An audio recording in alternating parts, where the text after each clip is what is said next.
ከለታት በአንዱ ቀን ለሊት 8:12 ሲል አንድ ኤሌመንተሪ ስኩል ይማሩ የነበሩ ከ18 ተማሪዎች 17ቱ ከእንቅልፋቸው ይነሱና ከጨለማ ውስጥ አንዳች ሊጠራቸው ይመስል ወደዛ ጨለማ እንደገቡ ይቀራሉ። ታዲያ እነዚህ ልጆች ወላጆችም ጣታቸውን እዚህ በምስሉ ላይ የምትመለከቷት አስተማሪ ላይ ይቀስራሉ። ፖሊሶችም ቢሆን የእነዚህ ልጆች መጥፋት ራስ ምታት ሆኖባቸዋል።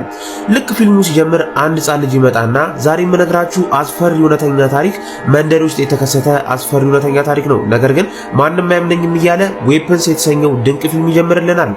ይህን ፊልም ያላያችሁ ሰዎች ካላችሁ የምሬን ነው ግዴታ ማየት አለባችሁ።